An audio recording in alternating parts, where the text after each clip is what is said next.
네, 한국농어촌공사 PT 면접 기출 문제를 재구성해 본 것을 바탕으로 여러분들이 PT 면접 어떻게 준비하셔야 되는지 간단하게 답변 가이드를 말씀드리는 영상입니다. 우선 작년에 출제되었었던 주제입니다. 청년 농업 기반 일자리 증대 방안이라고 하는 주제가 나왔었고요. 아래 자료들은 제가 실제 이 기출 문제를 바탕으로 좀 재구성한 내용인데, 일단 이제 농업이라는 게 상당히 지금 떠오르는 산업이고, 하지만 우리나라는 현재 고용 절벽이 새로운 사회 문제로 부각된 만큼 농업에 대한 육성이 상당히 시급하다라고 하는 자료가 한 페이지가량 주어진 것을 이제 가정해서 한번 여러분들께 어떻게 PT 면접 답변을 구성하셔야 되는지 말씀을 드려보도록 하겠습니다. 네, 농어촌공사에서 운영하는 농지은행이라고 하는 홈페이지가 있습니다. 농지은행이라는 홈페이지 들어가셔서 아래쪽으로 쭉 내려오시면은 이렇게 생애 주기별로 맞춤형 농지은행 사업을 안내하고 있습니다. 여기서 관심 단계, 진입 단계, 성장 단계, 전업 단계, 위기 단계, 은퇴 단계로 구분이 되어 있고, 이 중에서 여러분들이 이제 받으셨던 청년 농업 기반의 일자리를 창출하기 위해서는 관심과 진입, 성장 단계에서 한국농어촌공사가 하고 있는 사업에 대해서 언급을 해주실 필요가 있지 않을까 싶습니다. 저는 한국농어촌공사 PT 면접을 준비하시는 데 있어서 특히 이제 행정직이시라면 행정직이 맡을 수 있는 사업에 대한 철저한 이해가 필요하다고 생각하고, 그 중에 핵심이 바로 또 농지은행이라고 생각을 합니다. 물론 농지은행 외에도 행정직분들께서 담당하실 수 있는 사업은 여러 가지가 있지만, 농지은행이라는 사업은 현재 농어촌공사 혹은 농업 혹은 실제 각 지자체에 있는 농어촌이 가장 중요하게 생각하는 게 바로 청년의 유입입니다. 청년농,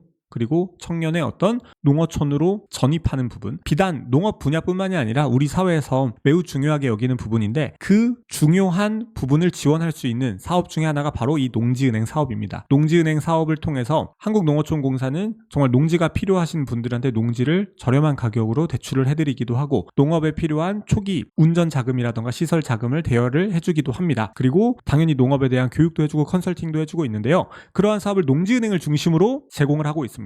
따라서 여러분들이 이러한 주제가 나왔으니까, 이러한 PT 면접 주제가 나왔으니 농지은행 사업을 공부해야겠다라는 것이 아니라, 여러분들께서 한국농어촌공사 행정직이 담당할 수 있는 사업을 한 가지 혹은 두 가지를 철저하게 조사하시고, 그를 활용해서 이러한 질문이 나온다면 여러분들이 공부하셨던 사업에 대한 내용을 적용시키셔서 PT 면접을 풀어가시는 게 어떨까 싶습니다. 만일 여러분들께서 농지은행의 사업을 정확하게 알고 계신다라고 한다면, 생애 주기별로 청년 농업 일자리를 증대하기 위해서 지원을 한다. 관심 단계에서는 어떤 부분을 지원하고, 진입 단계 그리고 성장 단계에서는 어떤 부분을 지원한다. 그리고 그를 통해 청년 농업인들에게, 지원을 받은 청년 농업인들이 원하는 서비스에 대해서 피드백을 듣고 그를 반영함으로써 지속적으로 청년 농업인들이 농어촌에 혹은 농업에 종사할 수 있도록 기반을 지원하는 사업을 철저하게 집중적으로 수행한다라는 식으로 답변을 하신다면, 여러분들의 어떤 농업에 대한 이해도와 농어촌 공사의 사업에 대한 이해도가 모두 드러남으로써 분명히 좋은 점수를 받으실 수 있지 않을까라고 생각을 합니다. 그래서 여러분들께서 이런